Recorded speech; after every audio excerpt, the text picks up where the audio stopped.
Hello students. आज जो हम करने जा रहे हैं word problems based on linear equation in two variables. ठीक है। अभी तक हमने सारे कंसेप्ट पढ़ चुके हैं।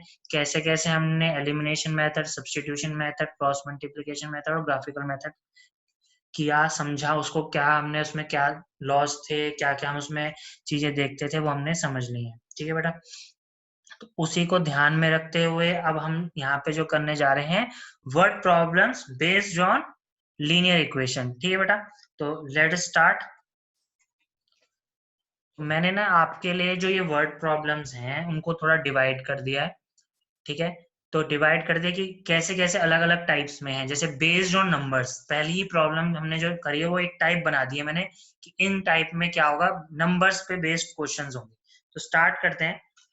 क्वेश्चन है the sum of two digits number and the number formed by interchanging its digit is 1 1 10। तो पहला, तो सबसे पहली बात बेटा आपको जो ये याद रखना है कि टू डिजिट नंबर जो है उसको हम लिखते कैसे हैं। बहुत इंपॉर्टेंट बात वही है। ठीक है। तो यहाँ पे मैं साइड में आपको लिख के दिखा रहा हूँ कि टू डिजिट नंबर का मतलब क्या है। ठीक है। जैसे 26 है, एक नंबर है ये। इस 26 को अगर मुझे रिप्रेजेंट करना है जैसे आप बचपन में करते थे, ठीक है, 2 × 10 + 6, तो ये ऐसे रिप्रेजेंट किया जा रहा है। ठीक ठीक है बेटा, 26 को। ठीक है। इसको हम कहते थे एनलार्ज फॉर्म ऑफ रिप्रेजेंटिंग 26। ठीक है। तो 2 × 10 + 6, तो एक्चुअली में क्या आ रहा है, जो यूनिट प्लेस पे है वो यहाँ लिखा गया, जो टेंस प्लेस पे वो यहाँ लिखा गया, और जो टेंस प्लेस पे उसके साथ क्या मल्टीप्लाई किया गया, 10।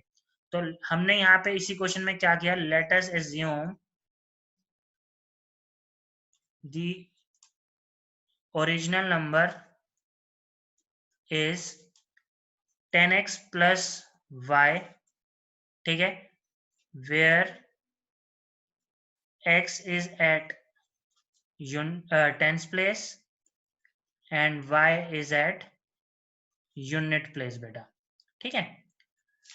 तो ओरिजिनल नंबर हमारा 10x + y है। अब क्वेश्चन फिर से पढ़ते हैं। The sum of two digit numbers and the number formed by the interchanging its digit is 10 1 1 10। तो ओरिजिनल नंबर ये है, और इसको जब इंटरचेंज करा, इंटरचेंज का मतलब यहाँ पे 26 है, इसको इंटरचेंज किया तो कितना आएगा, 62। तो अब इसको अगर लिखना चाहूंगा तो कैसे लिखा जाऊंगा, 6 × 10 + 2 ऐसे लिखेंगे। तो अब जो टेंस प्लेस पे था वो वंस प्लेस पे आ गया, जो वंस पे था वो टेंस पे आ गया। 6 कहाँ था, वंस पे था, तो वो कहाँ चेंज हो गया, वो यहाँ आ गया, टेंस पे आ गया। 2 कहाँ था, टेंस प्लेस पे था, वो कहाँ आ गया, वंस प्लेस पे आ गया। तो इसी में अगर y वंस पे था तो वो कहाँ जाएगा, टेंस पे। तो इन दोनों का सम कितना दे रखा है बेटा, हमें दे रखा है 1 1 10। तो कुछ नहीं किया, दोनों को ऐड किया। ऐड करने पे देखो 10x + x कितना हो गया, 11x। 10y + y कितना हो गया, 11y बेटा। ठीक है। ये 110 के बराबर आ गया। इसको और फर्दर अगर मैं देखूं तो 11 कॉमन आ रहा है यहाँ पे। तो 11 कॉमन आके x + y = 1 1 10। तो x + y कितना आ गया, 10 आ गया बेटा।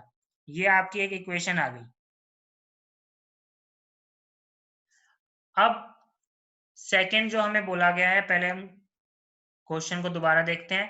If 10 is subtracted from first number, मतलब ये ओरिजिनल नंबर है, उसमें से 10 को सब्ट्रैक्ट किया गया। तो इक्वेशन पहले यहां बना लेते हैं।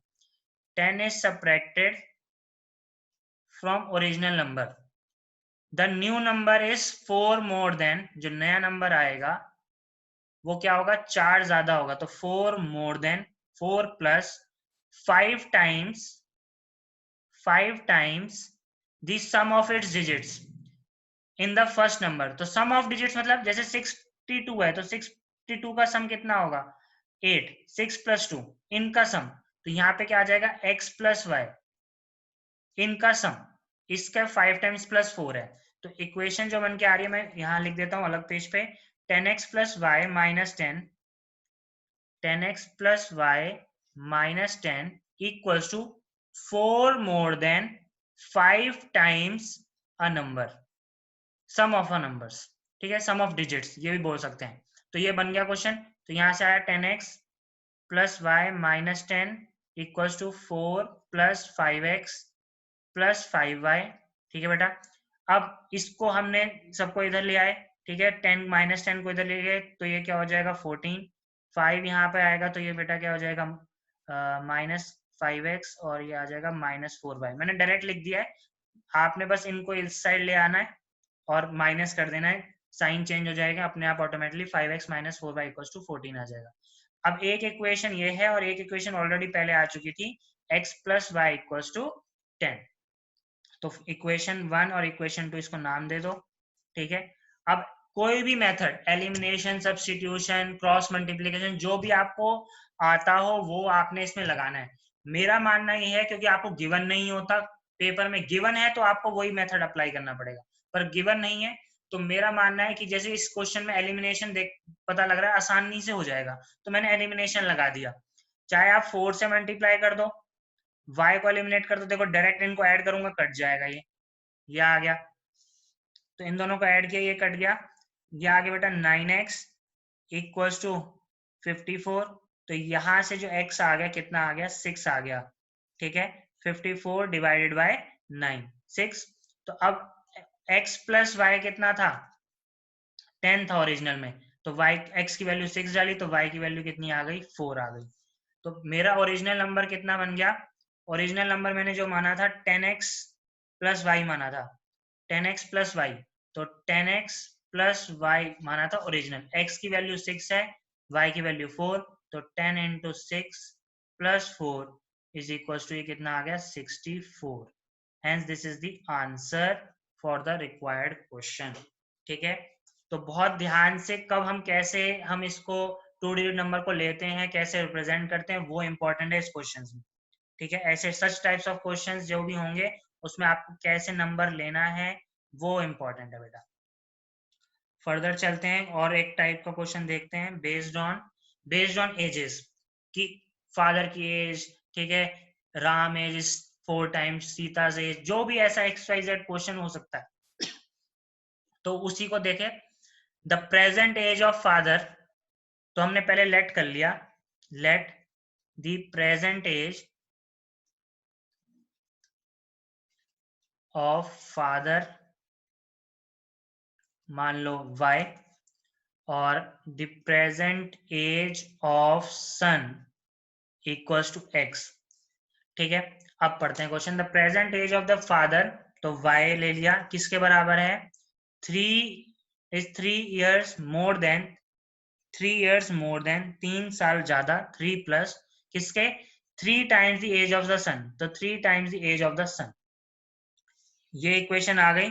अगर मैं इसको सिंप्लीफाई करके लिख दूं तो y = 3 + 3x, ये हो गया, सिंपल एज दैट, ठीक है। नेक्स्ट लाइन में क्या लिखता है 3 years hence, 3 years hence का मतलब 3 साल बाद, तो अभी प्रेजेंट एज y थी, 3 साल बाद फादर की एज हो गई y + 3, सिमिलरली 3 साल बाद बच्चे की एज जो हो गई सन की एज वो x + 3 हो गई बेटा, ये दोनों में ही 3 ऐड होगा, ये याद रखना है। फादर्स एज विल बी, क्या होगा फादर की एज क्या होगी 10 year more than, तो ये फादर की एज है, क्या होगी 10 year more than, 10 year more मतलब plus, more than twice the age of the son, तो twice the age of the son कब, ये आएगा x प्लस, देखो बच्चे यहाँ पे कई गलती करते हैं, यहाँ x लिख देते हैं, पर यहाँ पे क्या है उसने बोल दिया 3 साल 3 years hence, 3 साल बाद, तो 3 साल बाद सन की एज भी क्या हो गई x + 3, तो जो ट्वाइस जो आ रहा है ये twice the age of the son, age of the son कब 3 साल बाद वाला, ये वो है। तो इसमें जो हमारा क्या कहते हैं लैंग्वेज है वो इम्पोर्टेंट है, उसको समझना इम्पोर्टेंट है बेटा, ठीक है। लैंग्वेज अगर नहीं समझ में आएगी तो क्वेश्चन में गलती होने के चांसेस हैं। यहाँ पे आपने x किया तो क्वेश्चन बिल्कुल गलत हो जाएगा। y + 3 = 10 + 2x + 6, तो अगर यहां से देखा जाए y किसके बराबर आ गया 16, और ये कितना आ जाएगा 13 आ जाएगा। यहाँ पे मैंने डायरेक्ट लिख दिया है इसलिए घबराना नहीं है, इस y को मैं यहाँ सब्स्टिट्यूट कर सकता हूँ या इस y को मैं यहाँ सब्स्टिट्यूट कर सकता हूँ, कुछ भी कर सकता हूँ। तो मान लो मैंने पहली वाले को दूसरे वाले में सब्स्टिट्यूट किया, तो 3 + 3x = 13 + 2x, ये आ गया, 2x उधर गया तो 3x - 2x कितना हो गया x आ गया बेटा, और 13 माइनस 3 कितना आ गया 10। तो प्रेजेंट एज ऑफ सन कितनी आ गई बेटा 10, x हमारा 10 आ गया। तो फादर की प्रेजेंट एज कितनी हो जाएगी, चाहे आप इस इक्वेशन में डाल दो चाहे सेकंड इक्वेशन में, फर्स्ट या सेकंड किसी भी इक्वेशन में डाल दो, इसमें से दोनों से आंसर सेम आना चाहिए। मान लो इसमें से डाला तो 3 इंटू 10 30, 33 आया यहाँ से भी, तो इसका मतलब यहाँ से भी 33 आना चाहिए। चेक कर लेते हैं, 2 इंटू 10 20, 20 प्लस 13 33, तो दोनों से ही आंसर 33 आ रहा है। तो y की वैल्यू कितनी आ गई 33। तो present age of father and son are determined, hence question is solve. बहुत ध्यान से, इसमें जो 3 साल बाद वाली बात बोली गई है वो इंपॉर्टेंट है, और वो 3 साल दोनों में ऐड हो रहा है, एक में नहीं कि सिर्फ फादर ही नहीं बढ़ेंगे, दोनों ही बढ़ेंगे, बच्चा भी बढ़ेगा फादर भी। जैसे अभी आपकी प्रेजेंट एज मान लो 15 साल है, आपके फादर की एज मान लो 40 इयर्स है, तो 5 साल बाद आप 20 के हो गए और पापा भी तो बढ़ेंगे। ये तो है नहीं कि दोनों एक बढ़ेगा दूसरा नहीं बढ़ेगा, तो ये चीज याद रखनी है, ठीक है बेटा, ऐसे क्वेश्चन में। नेक्स्ट टाइप का क्वेश्चन देख लेते हैं, बेस्ड ऑन फ्रैक्शंस, ठीक है, कि फ्रैक्शन न्यूमरेटर डिनोमिनेटर इनके बेस पे कोई क्वेश्चन है, ठीक है। The sum of numerator and denominator, तो let us assume first numerator is equals to x, denominator equals to y। तो कह रहा है sum of numerator and denominator, तो x plus y equals to of a fraction is 3 less than, तो 3 कम है, 3 less than twice the denominator, 3 less than twice the denominator 2y minus 3, ठीक है। सिमिलरली नेक्स्ट उसमें बोला गया है क्या, if the numerator and denominator is decreased bye 1, तो x माइनस 1 y माइनस 1 दोनों में हमने डिक्रीज किया, तो वो क्या आता है कि denominator decrease by 1, the numerator becomes half of the denominator, numerator becomes half, या मतलब इनका रेशियो हाफ है। नहीं अगर ऐसे लिखना, ये भी देख सकते हो, ये न्यूमरेटर है, न्यूमरेटर क्या बन जाता है हाफ ऑफ डिनोमिनेटर। अच्छा, पिछले क्वेश्चन में मैंने सब्स्टिट्यूशन मेथड अप्लाई किया है, आप कोई भी मेथड अप्लाई कर सकते हैं, ये जरूरी नहीं है। सिमिलरली अब यहाँ पे आप एलिमिनेशन लगाओ सब्स्टिट्यूशन लगाओ, कोई फर्क नहीं पड़ता। 2x minus 2 equals to y minus 1, इस इक्वेशन को सॉल्व किया, 2x minus 1 equals to y, ये एक इक्वेशन आ गई y में।